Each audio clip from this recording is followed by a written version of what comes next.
Soy la doctora Daniela Silva, especialista en medicina interna, experta en nutrición y responsable de la plataforma de telemedicina de Doctor Signa. Bienvenidos a una nueva conversación con expertos.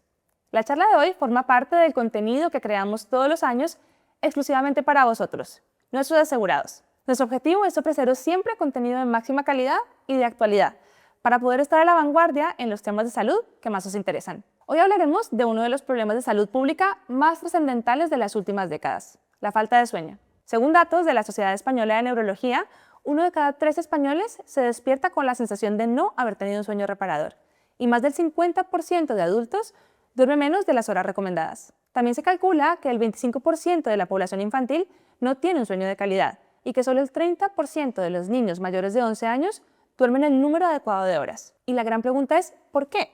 Si bien es cierto que existen algunos casos donde la causa principal de la falta de sueño se debe a trastornos como el insomnio crónico, la apnea del sueño o el síndrome de piernas inquietas, la realidad es que muchas de las personas que duermen mal lo hacen por factores ambientales que incluso muchas veces pueden ser modificables. El tema es que la deprivación del sueño tiene efectos profundos que van mucho más allá de sentirnos cansados. En términos generales, la falta de sueño puede afectar a nuestro estado de ánimo, nuestra memoria y nuestro nivel cognitivo.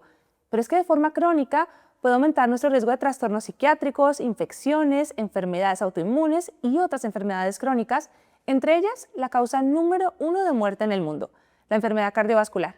En los últimos años han aparecido estudios muy contundentes que muestran que dormir menos de 7 horas de forma habitual se asocia con un mayor riesgo de hipertensión, diabetes tipo 2, obesidad y problemas cardiovasculares. Tanto es así que la American Heart Association ya incluye el sueño dentro de sus recomendaciones esenciales para proteger el corazón, al mismo nivel que la alimentación o la actividad física. Y esto nos da una idea de lo determinante que puede llegar a ser. También estamos viendo un aumento de los problemas de sueño en adultos, especialmente en personas con mucho estrés, horarios irregulares o que hacen un uso prolongado de pantallas a lo largo del día. Y es algo que no solo vemos en la consulta, lo vemos en el día a día, en esa sensación de cansancio constante, en la dificultad para concentrarnos y en que todo nos cuesta un poco más cuando no descansamos como necesitamos. Por eso, nuestro objetivo es que tras escuchar esta charla entendamos qué ocurre en nuestro organismo mientras dormimos y por qué es tan importante proteger ese espacio. También hablaremos de hábitos que pueden ayudarnos a mejorar la calidad del sueño de una forma realista y segura,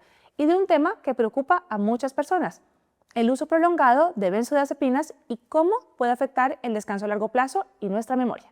Bienvenidos. Y para todo ello tengo conmigo a una invitada maravillosa, la doctora Ribel Wicks Ramos. La doctora Wicks Ramos es especialista en neurofisiología clínica y medicina del sueño en H&M Hospitales y nos va a ayudar a profundizar en estos temas con mucha claridad. Ribel, bienvenida. Muchísimas gracias por estar hoy aquí con nosotros. Muchas gracias por invitarme, Daniela. Bueno, te voy a ser súper sincera. A mí este tema me fascina, me apasiona y es de los que más ganas tengo este año porque realmente creo que el sueño es uno de esos pilares fundamentales de nuestra salud, que hasta hace poco pues conocíamos algo, pero creo que se ha descubierto mucho más de lo que pensábamos que hacía en un principio y todos creíamos hasta hace unos años que el sueño al final era pues algo necesario para descansar. Estamos despiertos y dormimos para descansar, pero realmente es mucho más poderoso de lo que pensábamos, ¿verdad? El sueño es muy importante, Daniela, y el sueño es mi pasión y me encanta que me hayas invitado para hablar del sueño, de la importancia del sueño. Qué bien, fenomenal. Pues mira, vamos a empezar por una pregunta muy general, muy abierta y que seguramente iremos desgranando poco a poco, y es: ¿qué ocurre en nuestro cuerpo mientras dormimos? Bueno, el sueño es fundamental para que funcionemos adecuadamente, ¿vale? El cerebro pasa por distintas fases de sueño desde que nos dormimos. Entramos primero en sueño superficial, luego en sueño profundo y luego en sueño REM. Cada una de estas fases es fundamental para restaurar el cerebro y el organismo. Entonces, a nivel cerebral, durante el sueño se limpian todos los metabolitos del desecho celular que ocurren durante la vigilia. Cuando estamos despiertos, las células desprenden una cantidad de residuos que se limpian durante el sueño profundo. Este sistema, el sistema linfático, es el encargado de limpiar los productos derivados del metabolismo celular, ¿vale? Y esta limpieza va a prevenir de la aparición de enfermedades neurodegenerativas como el Alzheimer. No solo se limpia el cerebro, sino que se regula el sistema endocrino, cardiovascular, la memoria, las emociones. Es fundamental para que funcionemos adecuadamente. Entonces, a nivel cardiovascular también se regula pues, el sistema nervioso autónomo, la tensión arterial, la frecuencia cardíaca, las hormonas también dependen de su regulación del sueño, así que el sueño es fundamental para la regulación endocrina. La salud cardiovascular a nivel del peso, el peso es la resistencia a la insulina y el aumento de peso están muy relacionados con la privación de sueño, ¿vale? Y a nivel de las emociones, el sueño consolidado es fundamental para regular las emociones, sobre todo el sueño REM. Has dicho muchísimas cosas, hemos tenido muchísima información ahí, entonces vamos a ir desgranando poco a poco porque así como has dicho, tenemos en el sueño diferentes fases, está el sueño superficial, luego tenemos el sueño más profundo, el sueño REM, y has hablado de hormonas, has hablado del sistema inmune, has hablado del sistema cardiovascular, vamos a ir por partes. Si te parece, lo primero, antes de meternos en la arquitectura del sueño, porque siempre decimos que el sueño tiene una arquitectura que tiene algunas fases y no todas son iguales, cada fase tiene su función y tiene, digamos, su papel muy importante. Antes de meternos en la parte, digamos, de arquitectura del sueño, hablemos de los diferentes efectos del sueño en diferentes sistemas. Entonces, ¿qué te parece si empezamos por el sistema inmune? Yo voy a dar un dato aquí que me pareció apasionante cuando estaba preparando esta charla, porque al final es un tema que me encanta, pero que he leído recientemente. Me di cuenta que el sistema linfático, que hiciste alusión a él hace un momento, que es ese sistema, digamos, de limpieza, se descubrió en el 2012. Es reciente. O sea, es muy reciente. Entonces, háblanos un poquito del sistema inmune. Vale, pues el sistema linfático es el sistema de limpieza del cerebro, ¿vale? Es verdad que es un sistema que se descubrió recientemente, donde los vasos sanguíneos se hacen como más gordos para limpiar más efectivamente. Esa limpieza linfática es más efectiva durante el sueño profundo, entonces necesitamos tener suficiente sueño profundo para poder limpiar todos los productos derivados del metabolismo celular que tenemos durante la vigilia. Es decir, todos los desechos tóxicos, todo lo que hemos producido durante el día, tenemos que limpiarlo durante ese sueño profundo. Eso es, ¿verdad? necesitamos el sueño profundo. El sistema inmune, para nada es un secreto, que es fundamental en el desarrollo de diferentes enfermedades no solamente infecciosas, sino también enfermedades pues, de carácter autoinmune, de diferentes tipos dentro del mismo sistema inmune. Me llamó muchísimo la atención. También un poco investigando sobre este tema, se han hecho estudios, por ejemplo, comparando poblaciones que han sido vacunadas contra la gripe y aquellas personas que habían sido deprivadas de sueño, que no habían dormido bien, montaban hasta un 50% menor respuesta inmune de anticuerpos cuando eran vacunadas, ¿no? Entonces, el efecto es brutal. ¿Qué ocurre durante ese sueño profundo para que el sistema inmune se potencie o se mejore, digamos, en la actividad diaria? El sueño modula la respuesta del sistema inmunológico, ¿vale? Entonces, un buen sueño nos va a proteger contra las infecciones, va a hacer que las vacunas sean más efectivas, que tengamos más defensas contra cualquier infección normal y además lo de los cánceres está muy relacionado con el desarrollo de cáncer, ¿vale? O sea, la privación de sueño está relacionado con la aparición de algunos cánceres, como el cáncer de mama, el cáncer de piel, el cáncer colorectal. O sea, el hecho de que no durmamos bien afecta a nuestro sistema inmune y por ese motivo se cree que estas personas tienen mayor riesgo de tener estos cánceres. De desarrollar cáncer, sí. Bueno, o sea, impresionante. Otro dato interesante que a lo mejor tiene que ver con eso es el tema de las células natural killer, que son esas células de defensa, un poco esas caballitos de batalla que tenemos en nuestro cuerpo dando vueltas constantemente. Al no dormir se puede reducir hasta un 70% de la actividad de las natural killer. ¿Cómo puede ser eso? Claro, estas células son muy activas y la privación de sueño hace que se reduzca su actividad, entonces nos hace más vulnerable a tener infecciones, ¿vale? Entonces el sueño en general modula la respuesta del sistema inmunológico y nos permite tener una respuesta adecuada. Tampoco es conveniente tener una respuesta exagerada porque eso serían las enfermedades autoinmunes, entonces el buen sueño lo que hace es regular el sistema inmunológico y nos permite tener una respuesta adecuada ante las infecciones.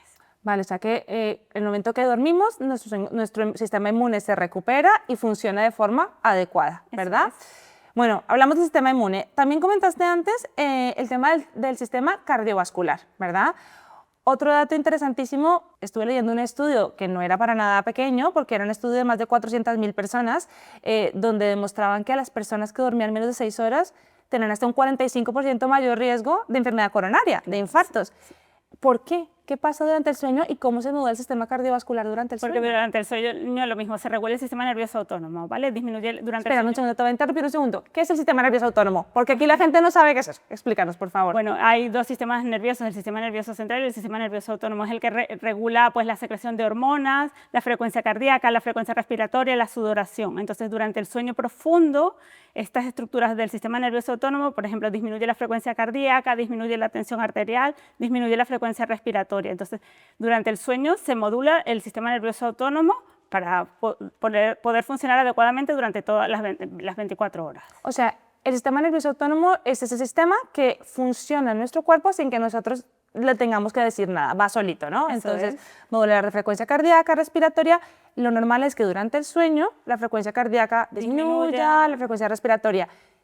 Si no dormimos bien, ¿qué ocurre? Claro, que se pierde la regulación, entonces se pierde el equilibrio entre el aumento fisiológico y el descenso normal de la frecuencia cardíaca y de la frecuencia respiratoria y nos hace más susceptibles de tener enfermedades cardiovasculares. Aumenta el riesgo de infarto, como has dicho tú, aumenta el riesgo de hipertensión, hace que la tensión se controle peor. Vale, y eso es un dato interesantísimo y además muy importante porque al final esta hipertensión arterial que se puede generar por muchísimos factores, pero entre ellos también la deprivación de sueño puede ser una de las causas también de que tengamos mayor riesgo de enfermedad coronaria, al igual que un riesgo de aterosclerosis, que es depósitos de calcio y de placas de grasa con macrófagos y con células inflamatorias que se alojan dentro de las arterias y que al final pues, son lo que producen infarto, ¿verdad? Claro, y aumenta el riesgo de ictus también, de accidente cerebrovascular, ¿vale? O sea, la privación de sueño también se asocia a aumento de enfermedad cardiovascular y aumento del riesgo de enfermedad cerebrovascular. Vale, entonces hemos hablado del sistema inmune, hemos hablado del sistema cardiovascular. Vamos al sistema metabólico, que me encanta. Venga, el sistema metabólico, vamos allá. ¿Qué ocurre en el sueño y por qué es importante en nuestro metabolismo? Pues dormir poco se asocia al aumento de peso, para empezar. Entonces, la privación de sueño favorece la obesidad. Durante el sueño se produce la leptina y la grelina, que es la hormona de la saciedad y la hormona del hambre, y la privación de sueño nos va a hacer que tengamos más aumento de la hormona del hambre, más aumento de la grelina, ¿vale? O sea, si dormimos poco tendremos más hambre, además los alimentos que vamos a escoger serán de peor calidad y tendremos aumento de peso. ¿Vale? La privación de sueño se asocia al aumento de peso, a la obesidad. Y leptina, hablaste de la leptina, esa es la otra. hormona de la saciedad, eso es. También estaremos menos saciados, tendremos menos leptina, que es la hormona de la saciedad, y el dormir poco, pues no nos vamos a saciar fácilmente y vamos a escoger alimentos que sean de peor calidad, y la privación de sueño favorece la obesidad. Al final yo creo que esto todos nos podemos identificar, sobre todo los que somos médicos, hemos hecho guardias, hemos trabajado de noche y hemos tenido momentos en los que dormimos mal o no dormimos. Y yo siempre lo digo porque me parece que es un ejemplo como muy visual y muy claro. Cuando no dormimos bien y cuando hemos hecho esas guardias nocturnas, no queremos tomarnos ni una manzana ni una ensalada de lechuga y tomate, sino que queremos como... Vas a la máquina por patatas fritas y chocolates. Eso es, alimentos calóricos. Eso es. No solamente aumenta la grelina, que es la hormona del hambre, y se reduce la leptina, que es la hormona de la saciedad, sino que es que nos dan ganas de comer alimentos más calóricos. ¿Eso tiene alguna explicación también fisiológica? Claro, pues es lo mismo. Nuestras decisiones, nuestra parte del cerebro que se encarga de elegir alimentos saludables, se afecta durante la privación de sueño. Entonces vamos a elegir alimentos ricos en calorías. Que son más calóricos. Hay un dato también interesantísimo que me parece interesante comentarlo en este momento, y es que tenemos estructuras en el cerebro, que esto obviamente tú lo sabes mucho mejor que yo, que están muy implicadas en la memoria y en el sueño, que son la amígdala y el hipocampo, ¿verdad? El hipocampo es esa región en el cerebro que se encarga de la memoria y está muy íntimamente relacionada con la amígdala, que es el centro de las emociones, ¿verdad? Leía también que algo importantísimo en el tema del sueño, que ahora hablamos de las emociones y todo esto, es que la corteza prefrontal, que es esa zona del cerebro que nos ayuda a tomar decisiones más racionales y con más criterio, cuando no dormimos bien, como que se disocia de esa amígdala y del hipocampo, haciendo que tomemos peores decisiones, ¿verdad? Claro que sí. Va por ahí el tema, o sea que, ¿por qué no nos metemos aquí ahora en el tema de la salud mental, de la salud cognitiva, memoria, que creo que está muy, muy relacionado? Cuéntanos cómo el sueño afecta nuestra salud mental y nuestra memoria y salud cognitiva. Vale, bueno, primero que nada, por ejemplo, el insomnio está moderadamente determinado por factores genéticos. O sea, hay unos genes que te hacen susceptible de tener insomnio. Pues esos mismos genes muchas veces están involucrados en la ansiedad y la depresión. Es decir, muchas enfermedades psiquiátricas comparten genes comunes con el insomnio, con la gente que duerme poco. Entonces, durante el sueño ocurre lo que se llama la poda sináptica. O sea, toda la basura sináptica, todas esas cosas que tenemos durante el día, a las que estamos expuestos y que no necesitamos y que tenemos que borrar,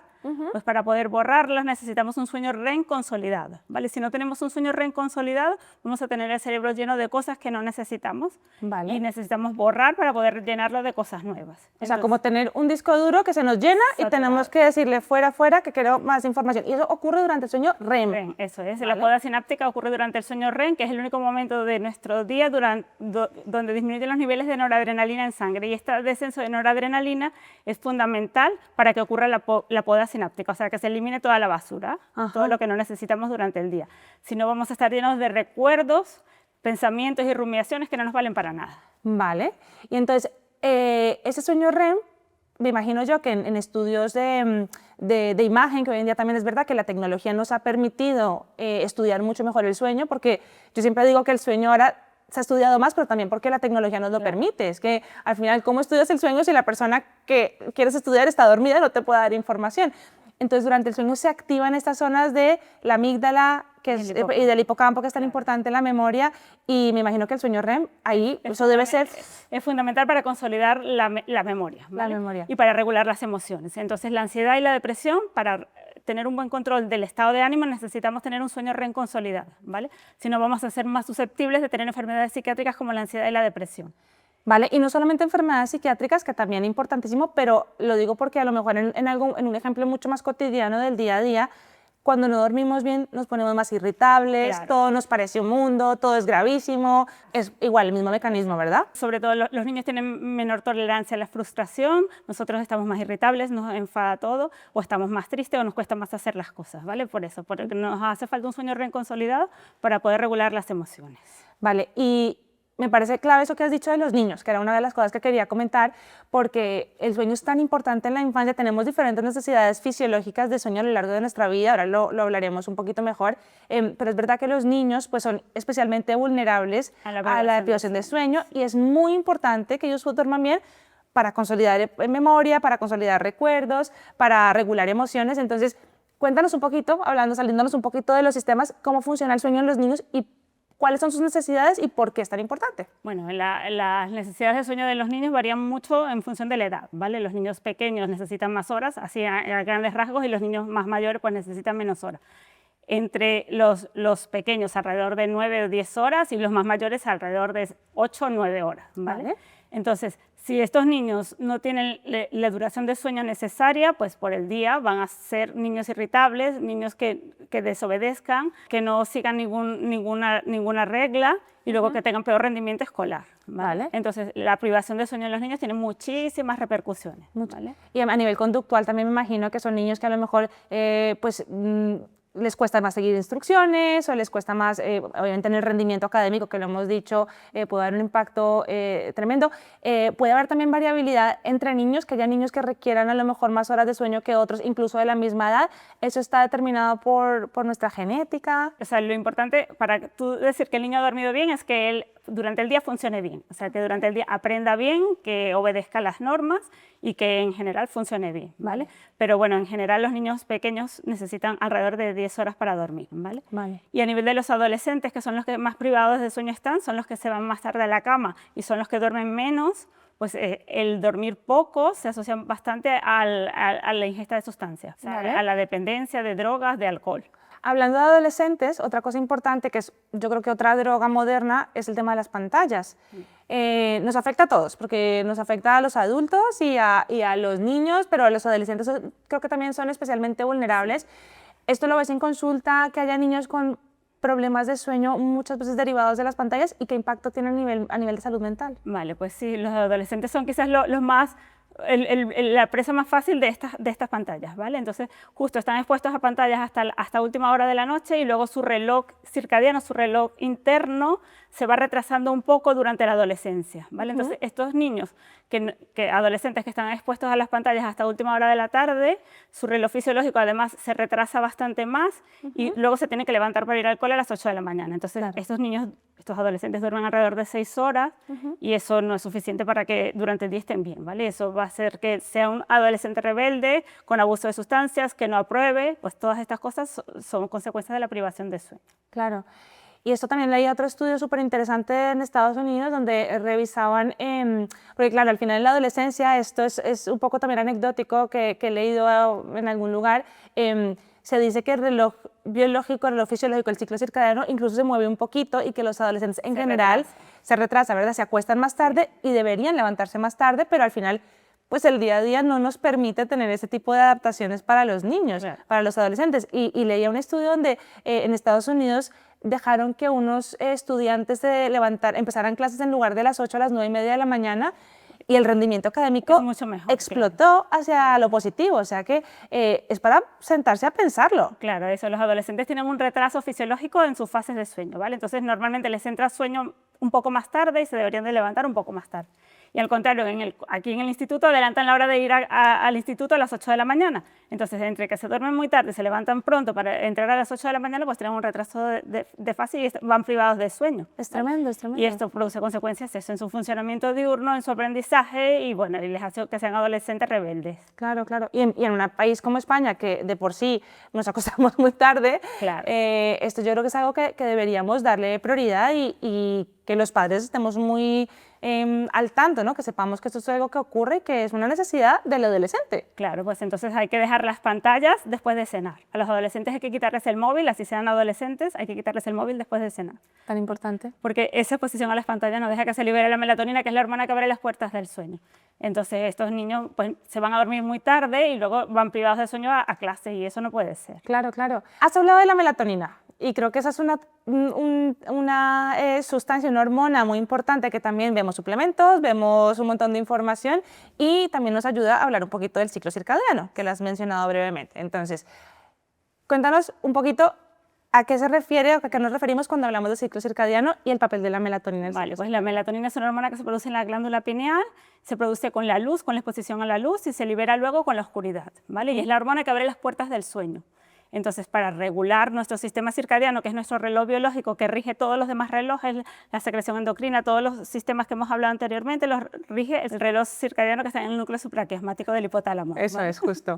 Entonces, para poder regularlo es muy importante esta secreción de la melatonina. Entonces, es muy importante la exposición a la luz por la mañana. Por eso se recomienda que la gente vaya andando a primera hora de la mañana al trabajo, por ejemplo, o al cole. A estos niños es bastante recomendable que vayan andando y se expongan a la luz por lo menos 1 hora al día. O sea, la exposición a la luz natural durante la mañana favorece la regulación de nuestro sistema circadiano. ¿Vale? Entonces, como la exposición a la luz natural la favorece, luego la exposición a esta luz artificial por la noche, pues no permite la liberación de la melatonina. Entonces, el sueño se abre cuando entran en fase el proceso circadiano y el proceso homeostático. El proceso homeostático depende del metabolismo de las células de la vigilia previa. Entonces, todo este metabolismo de las células que tenemos durante el día va aumentando una serie de sustancias y también tiene que ir aumentando los niveles de melatonina. Cuando estos dos, el sistema circadiano y el homeostático entran en fase, pues se abren las puertas del sueño. Vale, o sea que es un proceso complejo que tiene muchos actores que están ahí como cumpliendo su papel y que están interactuando unos con otros, ¿no? Tenemos la melatonina, que como bien has dicho, es la hormona que se libera en la glándula pineal, que se libera con la oscuridad a lo largo, al final del día, ¿no? Cuando ya queremos irnos a dormir, y luego en contraparte, hay otras hormonas, como por ejemplo el cortisol, ¿verdad? Claro. Hay otras hormonas que tienen ese pico por la mañana y que funcionan un poco de la forma opuesta, ¿verdad? El cortisol es la hormona del estrés, que es la que nos despierta. Entonces, por la mañana el cortisol tiene que aumentar, ¿vale? En condiciones fisiológicas. La otra cosa que afecta bastante el sueño es el estrés crónico en el que vivimos, ¿no? Este estrés crónico en el que vivimos aumenta el cortisol, ¿no? Entonces, tenemos picos de cortisol cuando no queremos tenerlo, por ejemplo, a las 3 de la mañana. Por eso tenemos despertares a medianoche. Claro. ¿Vale? Esto pasa mucho en personas que tienen trabajos estresantes o cargas estresantes a nivel personal o de otro tipo, donde no consiguen a lo mejor llegar a esas fases profundas de sueño y por eso tienen esos despertares nocturnos. El cortisol hace que tengamos ciclos de sueño más cortos o afecta algunas de las fases de la arquitectura del sueño o tiene algún tipo de efecto a ese nivel. Sí. La cosa es que o sea, yo me quedo sorprendida de la gente que viene a la consulta, todos estamos sometidos a mucho estrés, o sea, hemos normalizado el estrés crónico, ¿vale? Entonces todos tenemos picos de cortisol, o sea, cada quien en su medida, los niños en su medida, los adolescentes, cada quien en su medida tiene mucho estrés, ha normalizado el estrés crónico. Entonces esa regulación de cortisol, pues claro, es la que no nos permite apagarnos durante la noche, dormir y luego nos despierta a medianoche. ¿Vale? Claro. Entonces en vez de tener el pico de cortisol a las 6 de la mañana para poder despertarnos a las 7, pues lo tenemos a medianoche y eso nos fragmenta el sueño, nos da sueño de peor calidad. Y en el sueño es importante la duración y la continuidad del sueño, porque tener despertares durante la noche pues no permite la regulación circadiana que necesitamos para que el organismo se restablezca. Claro. Y ahora que ya hablamos del ciclo circadiano y de las fases del sueño, entremos en ya materia un poco más científica, y es el tema de la arquitectura del sueño, porque me gustaría que nos comentaras cómo está dividido. Has hablado fase sueño superficial, profundo y REM, ¿verdad? Porque es importante cada fase del sueño. Hemos hablado brevemente, pero cuéntanos un poquito para cerrar ese tema. Cuando nos dormimos, lo normal es que entremos en sueño superficial, que es la fase de sueño 1 y 2, que eso corresponde al 50% de la noche. Vale. Luego entramos al sueño profundo y luego entramos al sueño REM. Eso sería un ciclo de sueño que dura alrededor de 2 o 3 horas y tendremos alrededor de 3 ciclos o 4 ciclos de sueño a lo largo de la noche. Vale. El sueño profundo es más abundante la primera mitad de la noche y el sueño REM es más abundante la segunda mitad de la noche. Por ejemplo, si nos despertamos a las 5 de la mañana, estamos quitando sueño REM y hemos dicho que el sueño REM es fundamental para regular las emociones. Entonces necesitamos un sueño REM consolidado para regular las emociones, para responder bien al estrés y luego para consolidar la memoria, ¿vale? Pero las otras fases de sueño también son importantes. El sueño superficial es muy importante para la memoria de asociación. El sueño profundo, como hemos dicho, es fundamental para limpiar el cerebro, ¿vale? Y para otras muchas cosas, para regular el sistema nervioso autónomo. Entonces cada fase es fundamental para restaurar el cuerpo. O sea, que tenemos esos ciclos de sueño que ocurren varias veces durante la noche y cada uno tiene su función muy importante. Claro. Perfecto. Rivel, ¿qué te parece si hablamos ahora de los problemas frecuentes en la consulta? Porque esto es algo que tú, como especialista en sueño, eres la que nos va a contar. ¿Cuáles son esos problemas más frecuentes que vemos o que ves tú en la consulta? Has hablado del estrés, que creo que es una pandemia. ¿Qué más? ¿Qué más ves? Vale, pues el problema más frecuente de la consulta es el insomnio crónico, ¿no? Es la dificultad para iniciar, para mantener el sueño o despertarse antes de lo deseado, con repercusiones en el funcionamiento diurno, ¿vale? Y para que sea insomnio, tengo que meterme a la cama, o sea, tengo que darle la oportunidad a mi cuerpo de dormir, ¿vale? Si me meto a la cama 5 horas, no será insomnio, será sueño insuficiente, ¿vale? Entonces el insomnio crónico le sufre alrededor del 15% de la población, o sea que es una patología bastante frecuente, ¿vale? La culpa del insomnio, pues eso, tiene una predisposición genética y luego nuestros estilos de vida, ¿vale? Estos estilos de vida acelerados, que tenemos un ritmo de vida de 24 horas, todo abierto todo el día, trabajamos todo el día y toda la noche, pues no permite que tengamos un sueño consolidado y luego que esto produce muchas repercusiones en nuestra salud. Totalmente. ¿Vale?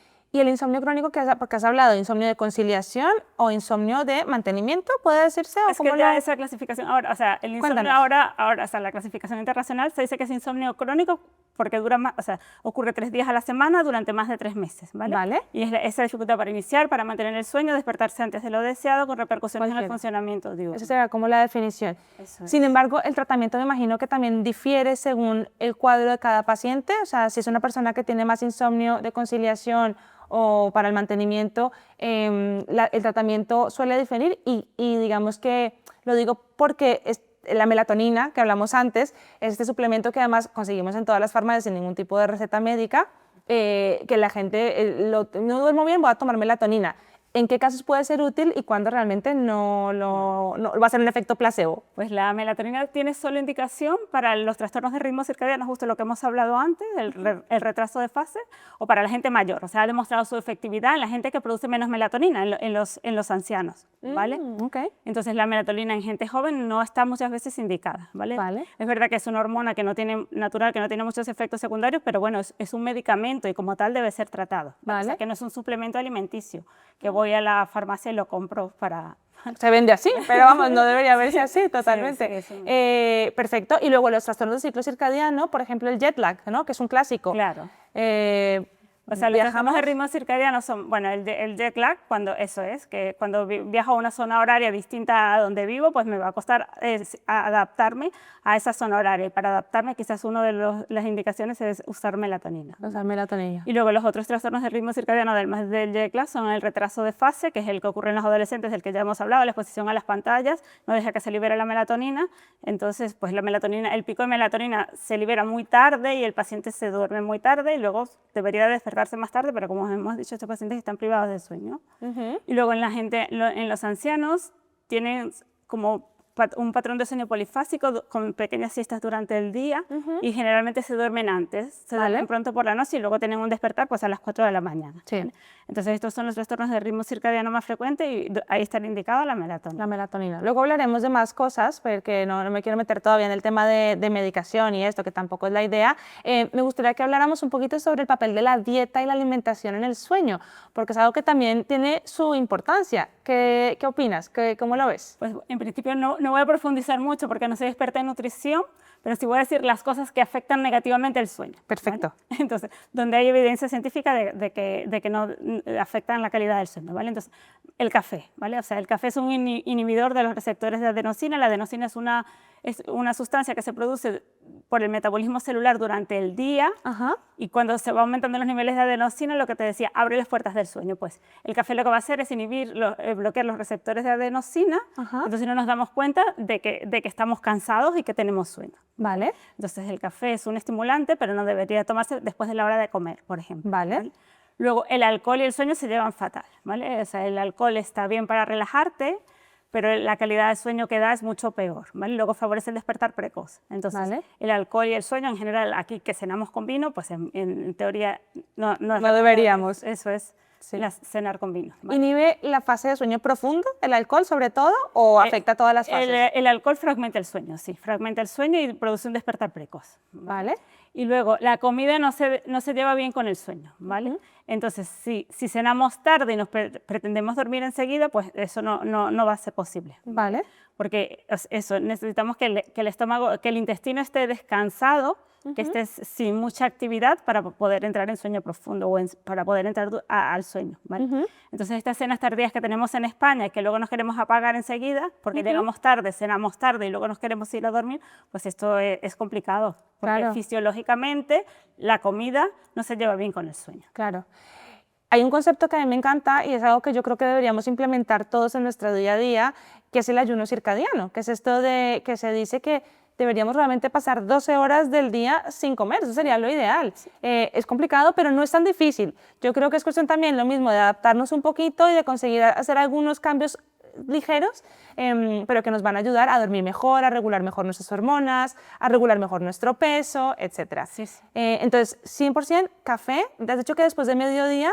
Nada. No es recomendable. O sea, la comida como mucho. Eso es. Es también dosis dependiente, es decir, si yo me tomo 4 cafés por la mañana, ¿eso me va a dificultar dormir por la noche? Claro que sí, es dosis dependiente, claro, bloquea más receptores de adenosina y no voy a tener sueño durante la noche. Vale, perfecto, o sea que ese es uno de los tips que podemos a lo mejor apuntarnos de si me tomo 3 cafés por la mañana y no me puedo dormir, pero es que me los tomo por la mañana, pues quizá reducir. ¿El café descafeinado? También afecta el sueño. ¿También afecta el sueño? ¿Por qué? Cuéntanos. Tiene menos cafeína, pero el café también afecta el sueño. O sea, el café descafeinado también afecta el sueño. Entonces, en principio el café no es recomendable. Vale. Y luego a nivel de las cenas, pues que las cenas sean ligeras, lo que te decía antes, si tengo el estómago lleno no puedo dormir bien. Y bueno, se recomienda proteínas, vegetales, sustancias que tengan magnesio, que favorecen la producción de melatonina. O sea, el magnesio es un precursor de la melatonina. Entonces, en general, el magnesio, los frutos secos, el magnesio, la leche, todas estas sustancias pues favorecen el sueño. Sí, que tienen triptófano también, que es el otro aminoácido. Que son precursores de la melatonina. Justo. Por eso se dice que después de esas cenas copiosas de los americanos, les llaman de Thanksgiving, de la acción de gracias, que comen pavo, nadie duerme. Claro, o sea, te da mucho sueño, pero realmente duermes mal, porque te da demasiado... Vale, genial. Perfecto, hemos hablado de la dieta, el consumo de alcohol. Hablemos un poquito de la actividad física también. ¿Tiene algún impacto en la actividad física en el sueño? Mucho impacto. O sea, la actividad física, como te decía antes, es uno de los pilares fundamentales de la salud, al igual que el sueño y la alimentación, ¿vale? Entonces, la actividad física va a favorecer el sueño. Hacer ejercicio aeróbico de manera regular nos va a permitir dormir mejor. mucho mejor si el ejercicio es al aire libre y durante el día, ¿vale? No tiene que ser muy cerca de la hora de irte a la cama, porque el ejercicio físico te va a dar un subidón de hormonas que luego tienen que bajar, ¿vale? Entonces el ejercicio es fundamental, sobre todo si es aeróbico, es fundamental para dormir bien, pero no puede ser a última hora de la tarde. Ejercicio aeróbico durante el día. Vale, o sea que ese ejercicio después de trabajar igual... No muy tarde, por lo menos 3 horas, ¿vale? 3 horas, porque este subidón de hormonas tienen que bajar. Vale, perfecto. O sea que a mí me pasa, yo lo he notado que alguna vez he hecho ejercicio a las 9 de la noche y a las 11 estoy como una moto que no me quiero dormir. Hay personas que son menos sensibles a ese tipo de actividad física, pero en general... también me imagino que por el aumento de cortisol y todas las catecolaminas, ¿verdad? Claro. Que son las hormonas de la actividad, ¿no? Y el ejercicio 7 días, o sea, si puede ser 7 días a la semana, mejor, ¿vale? ¿Por qué eso? Porque va a regular las hormonas y te va a permitir dormir mucho mejor. Genial, genial. 7 días a la semana, es ambicioso, pero es bueno saberlo. Hablamos del insomnio, háblanos de la apnea del sueño, que esa también es otra de las patologías que vemos, ¿verdad? Vale, pues sí, la apnea del sueño también es uno de los trastornos más frecuentes, ¿vale? Es el colapso de la vía respiratoria que se produce porque los músculos que están aquí alrededor del cuello se relajan durante la noche y se cierran, ¿vale? Cosas que favorecen el colapso de la vía respiratoria, pues el peso, la edad, la anatomía propia de la vía respiratoria, ¿vale? Es una enfermedad muy frecuente y la apnea del sueño aumenta el riesgo cardiovascular, o sea, aumenta el riesgo de sufrir infarto, hipertensión, empeora el control metabólico si los pacientes son diabéticos y tienen apnea del sueño, tienen un peor control metabólico, incluso aumenta el riesgo de tener más cánceres. ¿Más cánceres? Sí, wow, sí. Eso también es... Esa hipoxia intermitente, esas bajadas de oxígeno intermitente que se producen durante la apnea del sueño dañan los vasos sanguíneos pequeños del cerebro, del corazón, de los riñones, de todo. Va a producir un estado inflamatorio que va a aumentar el riesgo de tener pues, un montón de enfermedades, ¿vale? Incluso el cáncer. Vale, o sea que la apnea del sueño lo que ocurre ahí es que tenemos momentos en los que no respiramos, se baja el oxígeno y esa hipoxia o esa baja de oxígeno crónica fomenta la inflamación crónica de bajo grado y por ahí viene todo el tema de las enfermedades crónicas. Eso se trata con un CPAP, me imagino. Con una CPAP. Sí. ¿Hay algo más novedoso o eso es un poco lo que se hace hoy en día, la CPAP? ¿Algún tipo de otro dispositivo, CPAPs nasales? Depende del grado de apnea, ¿no? Si es una apnea grave, el tratamiento a día de hoy que te va a curar mientras lo uses es la CPAP. Vale. Ahora mismo la indicación es la CPAP. Luego hay las apneas moderadas, pues hay más opciones. Vale. O sea, se puede usar el dispositivo de avance mandibular, que es un dispositivo que tira de la mandíbula y aumenta la permeabilidad de la vía respiratoria. Luego hay cirugías de avance mandibular que mejoran la permeabilidad de la vía respiratoria. Vale. Y luego hay cirugías otorrinos, de otorrino. Y luego hay unos dispositivos que estimulan el nervio hipogloso y dan electricidad y abren la vía respiratoria, ¿vale? ¿Y eso es para apneas más severas o para...? Eso todavía no está comercializado. No tiene tanta evidencia. Está en investigación. Vale, vale. Y luego lo más novedoso es que se están estudiando tratamientos médicos, pastillas para la apnea del sueño. Pero tampoco hay tanta evidencia. Qué chulo, eso es interesante, la verdad. Pero a día de hoy lo que tiene indicación, o sea, la apnea del sueño grave, la indicación es CPAP. CPAP, explícanos brevemente qué es la CPAP, porque a lo mejor hay gente que no lo sabe, para que les expliquemos. Es un dispositivo que mete aire a presión por la vía respiratoria. No es oxígeno, sino es aire normal a presión. Evita que se colapse la vía respiratoria. Perfecto, o sea, para abrir la vía respiratoria. Perfecto. ¿Qué nos puede indicar o qué nos puede, digamos, alertar de...? Porque el problema fundamental con los trastornos de sueño, lo has dicho antes, es que no nos encontramos recuperados al otro día, sentimos que estamos cansados, ¿no? Esa yo creo que es la primera bandera roja. ¿Hay alguna otra señal que nos diga, oye, a lo mejor tienes que hacerte un estudio de sueño para ver qué ocurre? Vale, pues eso, como te decía antes, el sueño es fundamental para encontrarnos bien. Entonces, si me despierto y no me encuentro recuperado al despertar, de buen humor durante el día y soy incapaz de cumplir con mis funciones diarias, pues podría ir a la consulta de sueño de un especialista para que investigue problemas de sueño, ¿vale? Entonces, es sobre todo el funcionamiento diurno, cómo tú funcionas durante el día, si eres capaz de enfrentarte a los retos que tienes durante el día, de cumplir con tu trabajo, de cumplir con tus obligaciones familiares y funcionar adecuadamente. Vale. Si no, pues algo te debería de alertar. Y luego la somnolencia diurna es otro síntoma bastante común, ¿vale? O sea, si yo he dormido lo suficiente y tengo un sueño de buena calidad, no tengo por qué tener sueño durante el día, salvo las horas de la siesta, la somnolencia fisiológica después de comer. ¿Vale? Pero durante el día no debería tener sueño. Que, por cierto, deberíamos dormir todos, adultos, alrededor de 7-8 horas entre 7 y 9 horas. Entre 7 y 9 horas, ¿verdad? Perfecto. Bueno, ¿qué pasa si roncamos? Los ronquidos son siempre una señal de que tenemos algún grado de apnea o no siempre? No, el ronquido es algo benigno. Es el ruido del aire cuando pasa por la vía respiratoria, ¿vale? Vale. Y si no va asociado a apnea del sueño, pues es un ruido y no pasa nada. Perfecto, perfecto. Entonces yo quizá me quedaría con, si tenemos un cuello grueso, si tenemos sobrepeso, si encima roncamos y si nos encontramos con cansancio durante el día o somnolencia diurna, que creo que es un poco ese, digamos, síntoma cardinal de los problemas de sueño, una polisomnografía en esos casos. Vale, la polisomnografía es el gol estándar para estudiar los trastornos del sueño, ¿vale? Pero ahora hay métodos simplificados que también son válidos. Por ejemplo, para la apnea del sueño, con alta probabilidad, hay dispositivos que se llevan a domicilio que permiten hacer un estudio y permiten diagnosticar apnea del sueño con una suficiente sensibilidad, ¿vale? Y validez. Entonces, la polisomnografía es el gol estándar para estudiar los trastornos del sueño, pero no siempre hay que hacer una polisomnografía. Primero hay que hacer una historia clínica para indagar y buscar hacer un enfoque diagnóstico certero de los problemas de sueño que tiene el paciente, o sea, el paciente tiene que acudir a un médico especialista en sueño para enfocar bien su problema de sueño, y luego en algunos casos hay que hacer estudios de sueño, ¿vale? El gol estándar es la polisomnografía, pero hay métodos más sencillos que también son válidos. Que también son válidos, vale, perfecto. Por ejemplo, yo les digo mucho a mis pacientes, los dispositivos estos de monitorización del sueño. Sí, hablemos de eso. Los reloj, ¿vale? Pues a mí me ayudan bastante en la consulta porque me permite, o sea, aunque no tienen nada que ver, no tienen la fiabilidad de una polisomnografía, sí que permiten estimar cuánto está durmiendo el paciente, ¿vale? O sea, que son fiables en general. Son dispositivos que están validados, o sea, para poder venderlos alguien ha demostrado que esto es válido, ¿vale? Entonces, a mí me ayudan como especialista en sueño para ver cómo está el paciente en casa, me permite monitorizar el tratamiento, ¿vale? Maravilloso. Entonces, estos dispositivos, sí que ayudan. Y pueden también ser como un signo de alarma para aquella persona que a lo mejor no está segura si tiene un problema del sueño y dice, oye, me voy a monitorizar el sueño, le llevo esto a mi doctora, que a lo mejor ella con esta información me dice cómo estoy durmiendo. Bueno, el dispositivo solo no te ayuda a ti como en la consulta, paciente, no ayuda al paciente a diagnosticarse. Vale. O sea, esto no vale para diagnosticarse, pero me vale a mí como médico especialista en sueño para hacer un seguimiento del tratamiento. Perfecto. Cómo está para monitorizarlo, cómo está en su ambiente habitual, en su casa. Perfecto, perfecto. Hablemos un poquito de tratamiento, porque tenemos que hablar de el uso indiscriminado de benzodiazepinas, que clásicamente fueron el medicamento utilizado para problemas de sueño, para insomnio, muchas veces además asociado por estrés, porque tenemos un estilo de vida muy exigente y se nos ha ido un poco de las manos el tema de las benzodiazepinas. Somos uno de los países que más consume benzodiazepinas del mundo.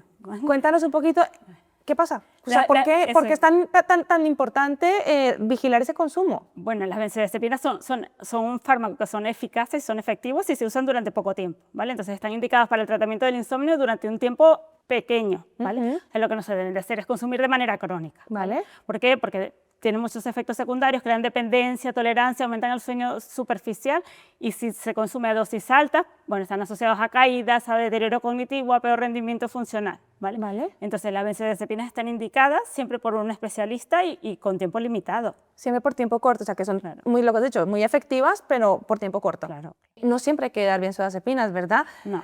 El tratamiento, o sea, por ejemplo, para el insomnio el tratamiento básico es la higiene de sueño, los buenos hábitos de sueño. ¿Vale? Lo que te decía antes, irnos a la cama a la misma hora, levantarnos a la misma hora, la exposición a la luz por la mañana, la actividad física, el manejo del estrés, la alimentación saludable, todos estos son los pilares fundamentales para dormir bien.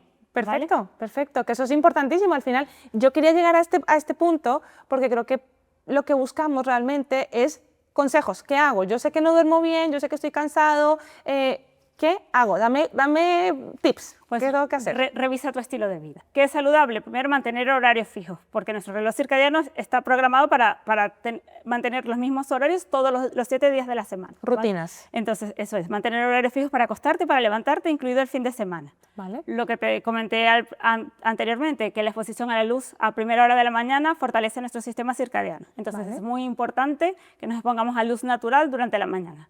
Luego, las pantallas y el móvil, por favor, por la noche prohibido, ¿vale? Pero las pantallas del móvil, ¿solamente por la luz azul o también por el estímulo que genera el contenido que estamos viendo? Pues eso, por las dos cosas. ¿Vale? La luz azul inhibe la producción de melatonina y lo que estamos viendo nos genera estrés, nos permite relajarnos para favorecer esa transición hacia el sueño que debe ser gradual. O sea, yo no puedo pretender meterme a la cama y dar un interruptor y apagarme, ¿vale? O sea, la transición hacia el sueño es gradual y tengo que favorecerla con una actividad relajante que permite esa transición. Perfecto. otros hábitos, por ejemplo, en casa, en cuanto a temperatura, ese tipo de cosas que podemos hacer. Pues sí, el cuerpo necesita bajar la temperatura para dormir, entonces aunque la temperatura debe ser agradable, tiene que ser más bien fresca, o sea, no podemos estar sudando porque el calor excesivo no favorece el sueño. Claro, si sentimos un poquito de calor, incluso a mí me pasa que si estoy como con un poquito de calor, ya digo, es que no me voy a poder dormir. Claro. Y es porque el cuerpo necesita esa temperatura más bajita para poder conciliar el sueño, ¿verdad? Algo más, bueno, hablamos de la alimentación ligera, que no sea muy tarde, intentar esperar 2-3 horas antes de irnos después de la cena. Eso es. Perfecto. Hablamos del café, hablamos del alcohol. ¿Qué se nos está quedando en el tintero? ¿Algo más? ¿Algún tipo de suplemento que se pueda recomendar? ¿O esto es una cosa que realmente debemos consultar antes? Pues a mí, en general, de suplemento me gusta el magnesio.